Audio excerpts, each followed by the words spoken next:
do you need to be different or do you need to be distinctive? There's a whole debate in the advertising world about what that is. And I fall firmly on the side of distinctiveness rather than being different, because different is fleeting. Distinctiveness you build on over the years, and the more you build on that, the stronger your brand becomes. So that's what I'm going to talk about. So if you're not distinctive, you're chucking your money down the drain because you're just invisible. It's all about just getting that capacity in the mind. So we talk about win the memory and you win the market. So got a few little exercises here.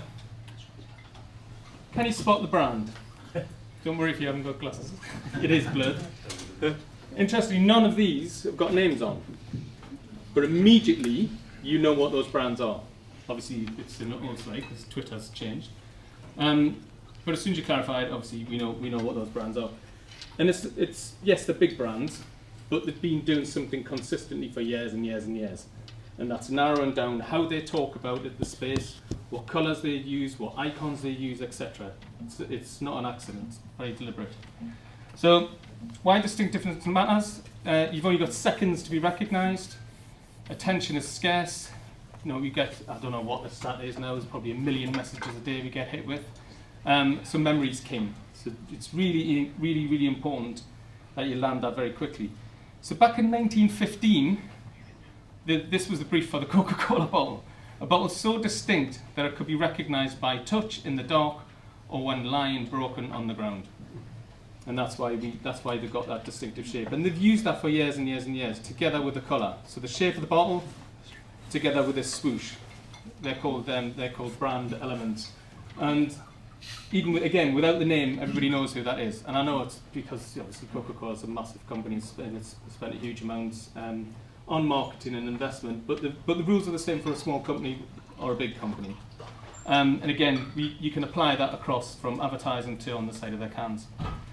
Colour is one of their things that they've used, and colour is quite an interesting one. If you just pick a couple of colours and stick to them.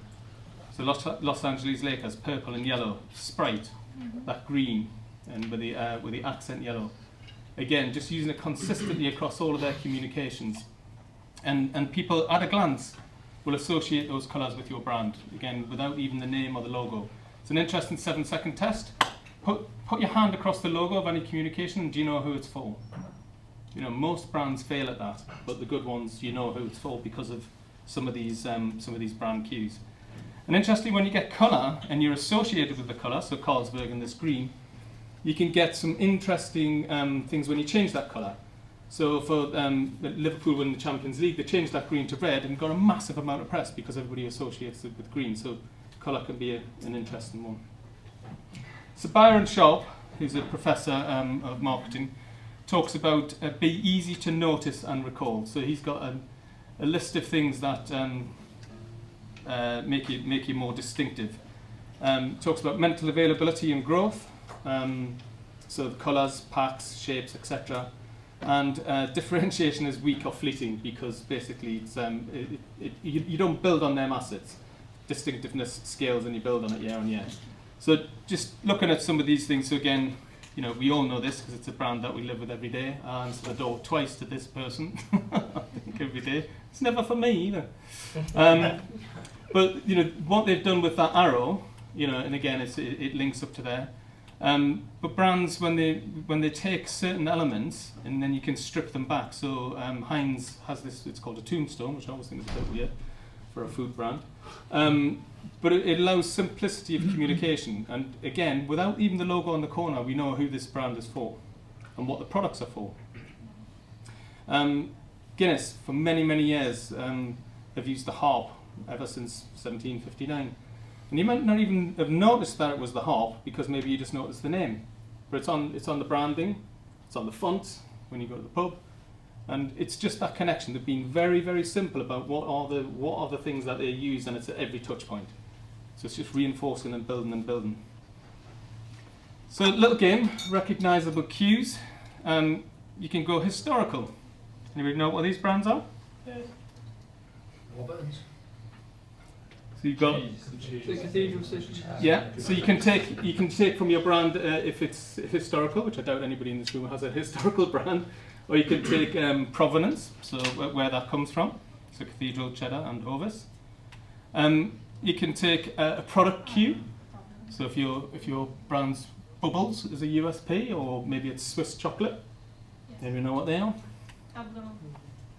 I was going to give out prizes, but and then interestingly, I don't know if people know the story of the Toblerone and the hidden bear. Oh shoot! It's Swiss. There it is. There's a little hidden bear in there because again, it's back to provenance and I don't know, something about bears and mountains or something. Characters are quite interesting. I'll come on to characters in a minute because it's a whole other section. But the idea of being consistent with your characters. Dogs are interesting. Dulux and Churchill both use them. Again, back to colours and shapes. Cadbury. What's that? Cadbury. Cadbury. What's the one on the right? Whiskers. Felix. It's amazing, isn't it? When you actually strip them back and you look at it like that, how familiar we are with them. And I know these brands have been around a long time, but. And then the other thing is, sometimes just using your name and changing that into an icon. So that's Little Fat Chef. Oh no, it's not. It's just Little Chef and Penguin Classics. And then distinctive typography. And I think this is one which brands at the moment are going to. I think it's called blandvertising or something, where they're basically taking any lovely cues that they've got in their typography and their logos at the moment, they're just stripping them all back. Fashion brands in particular are doing this. They're just going to all sans serif faces. Burberry, I think, have just gone back, interestingly, to a more identifiable one. But just doing little things like this KK on Kit Kat. Anybody want another one on the right? Yeah. And then the other thing you can use to be distinctive, and again, you're only going to pick a couple of these. It's not all of them. So maybe your colour, maybe your type, maybe your icons. Tone of voice is just quite an interesting one. And I think Oatly have done it very well in terms of just even from their packaging and how they talk. It got a huge fan base and a huge gathering just on how they talk. So this talked about. Halfway down about it has a point of view for the brand, so it talks about how people should be brands should be responsible in the world. So people are on board with that and they're kind of going, yeah, right on. But then halfway down it says Bigfoot, the legendary Sasquatch, is real. Okay, that last one has nothing to do with Oatly, and it's the personal belief of the guy writing this. Apologies, this ad is not a place for personal reflection. And again, when you're reading that, just on the side of the pack, it just makes you smile. It's like, and you become associated with the brand and liking the brand. On the other side of the pack, they talked about it's not easy to come up with new ideas for our packaging and keeping things fresh. So they then put an ad to try to get the person who's writing it to get a boyfriend. Nothing to do with the milk, but all to do with their personality. And then actually on the bit which has got all of the important information, they basically say if you don't like it, just go away.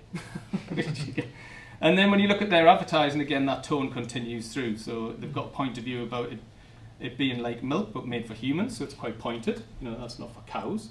So again, it makes you think about what that is. And then even messages that nothing to do with the milk. It's just playing with the consumer a little bit. So you actually read this, total success. Another ad for our oat drink, providing no real reason at all why you should try it. And then if anyone around here happens to know someone who might be interested in oat milk, would you mind texting this sign to them or something? Again, just fun. So, distinctiveness matters because you only have seconds to be recognised and attention is scarce, memory's king. So then the second thing, we kind of touched on this a little bit. So Orlando Wood, he runs something called System 1, which is it's a research process that tests ads and how well they perform. I feel a little bit because a lot of marketeers are using this system now in order to pass to go to the board. So it's got to go through a System 1 process, which unfortunately means that a lot of ads are becoming the same, which is essentially say the brand name in the first few seconds that there it appears, put your logo up, and now you see a lot of ads that are kind of following this formula. And my view is that you wouldn't have got something as brilliant as like Guinness Surfers. That doesn't start with a picture of a pint of Guinness. It starts with some wild horses in the ocean. But anyway, he's well regarded in some of his feedbacks. But what he talks about is stories stick and characters convert. So because you can put characters all the way along the consumer journey, characters are really important. And they're becoming a little bit unfashionable, but they're sort of making a comeback. So he talks about using reoccurring characters or motifs. Again, same thing, embed the brand cues into the story. And be human. He talks about humour, relationships, and where they're placed.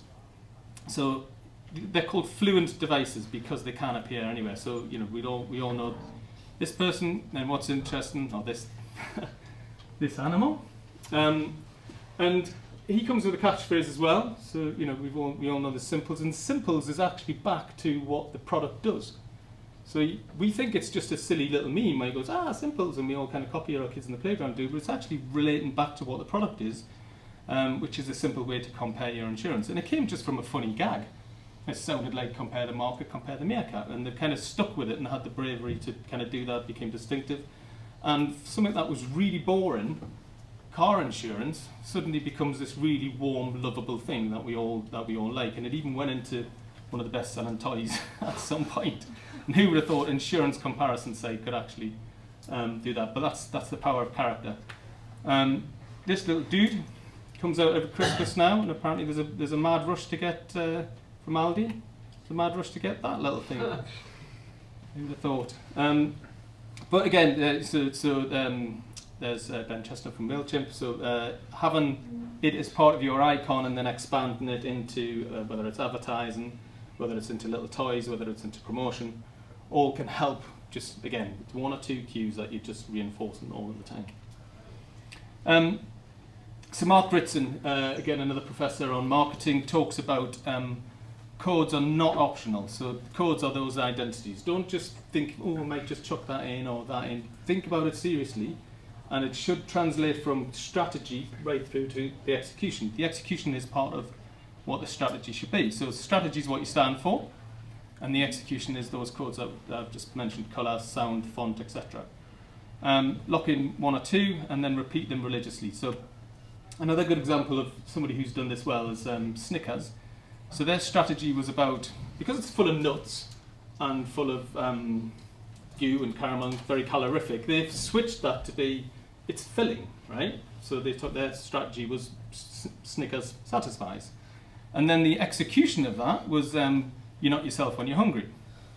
And then the fun element of that is people who are not themselves when they're hungry. That's their executional device that they put through. But it doesn't matter. So I'm going to show you a TV ad in a moment.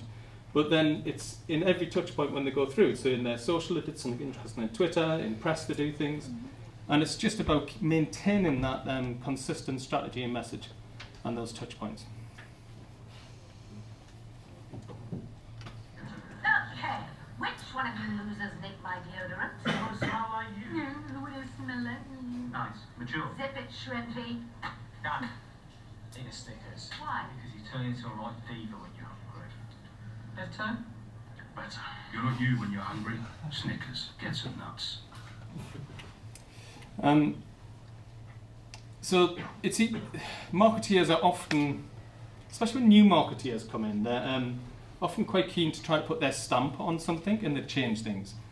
And when you get a new campaign and they go, we've ran that for years, let's do something different, that's when actually the cognitive memory of that brand just goes downhill. And sometimes people will remember advertising from before that marketeer was there, from 5 or 6 years ago. So it's about making sure that consistency beats novelty and keep them codes consistent. And creativity then plays with those codes, not instead of them. So it's keep those guardrails in, but just play with it in a different way. So this is not using famous people, but it's using press in quite an interesting way.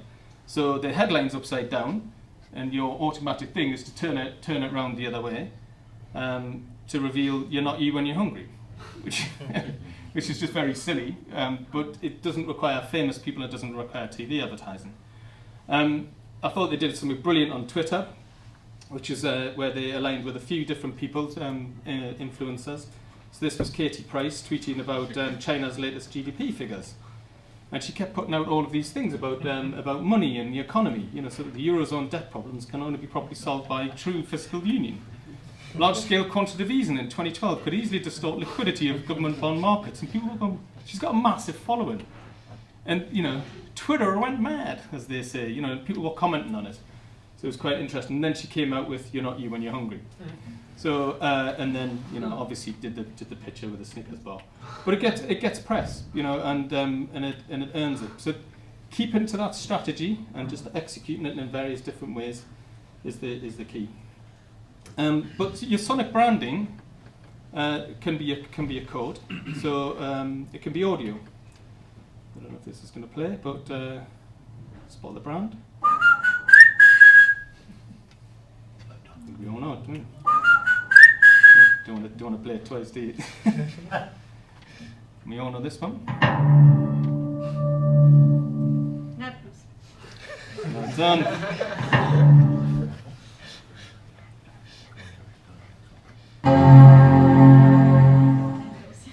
There you go, everyone. But they're synonymous. There sounds like they're synonymous. And put them together with brand colours or icons or something like that, and you've got 2 or 3 things that are really powerful, especially when you play with the different senses, sort of sight and taste, smells, sounds, etc. That's my computer starting up. So how do we apply this to our own brands? So got this phrase which is "say it so that they remember you." Whenever you meet someone and you say, what is it that you do? A natural reaction is to tell them what you do, what's your profession. But if I say to you, tell me what kind of person you think if they say, I'm a lawyer, you've immediately got an assumption about what a lawyer is. Money grabbing, pay by the hours, sort of hospital chasers, whatever it is. There's lots of negative connotations about that, rather than a professional who can actually help me and has done years studying. Or if someone says, I'm an estate agent, people have a point of view about what that is, which is often negative. So if you change that so that you've got what we call an audio logo, which is a 3-line verbal hook, then it just changes it so that they will maybe remember you rather than grouping you in a negative way or with an association that they've got with somebody else. So the 3-line verbal hook is, the first thing is what your target is. So typically my clients are, and then you mention who your clients are. They struggle with, what is the problem they struggle with? And then the payoff. I help them get whatever results. So if your brand can come across and you can tell people those 3 things and keep playing it in your head, and when you meet people you say, my clients are X, they struggle with this, and I help them get at. You've immediately positioned yourself slightly differently to just those lawyers. So again, back to the Ritson thing, becomes a repeatable verbal asset, a memorable part of execution that reinforces the brand strategy. And when you're crafting your logo, again, try to put in some of those things, the sonics thing, the recurring opener, the colour cues, etc. when you're displaying what those audio logos are. So I just thought, well, maybe how we were applying this to our brand, which we've just recently launched. So one of the things was, so our audio logo would be, and I haven't discussed this with Daniel and Martin, but typically my clients are looking to use AI to help improve their business. They struggle with clarity and confidence on how and where to implement AI, and I help them get clarity. So that's what we do, which is, it's probably a bit clunky in that form. You would never put that in a piece of communication. You would tailor it, but if everybody in the company is all kind of saying that same thing, then we're singing off the same hymn sheet, so to speak. Condense that down to just it's about clarity, and suddenly you've got something very single-minded about what it is that you're doing, and then I'm going to expand on that a little bit because I think there's something interesting in this space about being more human when it comes to AI. If we talk about human first, human in the loop, having conversations with clients rather than just whatever. So that sort of filters through the whole company. And when we were coming up with the identity, we wanted something with a grad on, so it felt like the world of AI, but it didn't. It needed to feel a bit more friendly. And then just when I was on holiday, there was this clear picture of the sea in Santorini when I was on a boat, and I thought, that water's really clear. Clear! Ooh, that's what we should do. We should use that as an identity. So interesting when you've got a story behind your identity as well, it gives you just another talking point. If people are like, oh, I quite like your blue. Oh, well, did you know it's about clarity? And that's how it looks in there. But also clarity then runs through what our product offering is. So we talk about doing an assessment and then a report that gives you clarity on your business. That's one of the first entry points that we give to the clients using various different tools. stats that back up clarity. So only 2% of businesses, according to McKinsey, actually have a clear AI strategy. And when clients go, really? So you go, yeah, do you want to be the 2% or do you want to be unclear together with everybody else? AI fog's an interesting term as well. And then the human side, we wanted to put humans on the website rather than just the AI bots or whatever. So we've showed the wider team.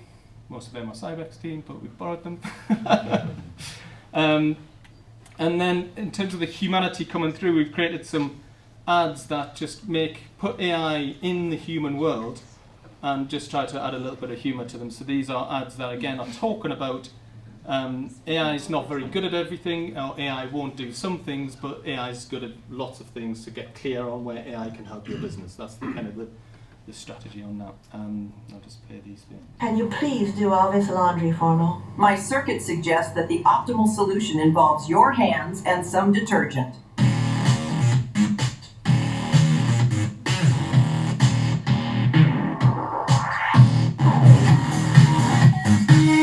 To get super clear on how to use AI in your business, speak to us.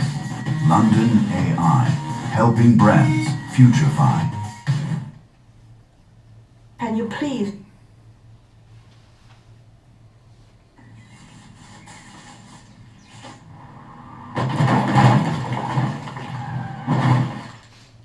Terribly sorry about that.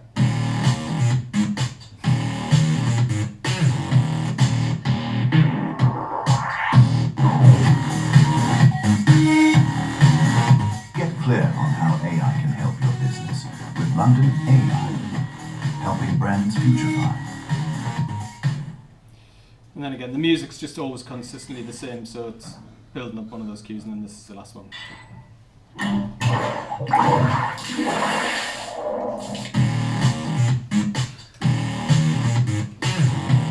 So you get the gist of it. So the idea: be unmistakable, be memorable, and a few key takeaways is repeat your codes, don't reinvent constantly, stop chasing shiny rebrands, and embed brand cues everywhere that you go. Thank you.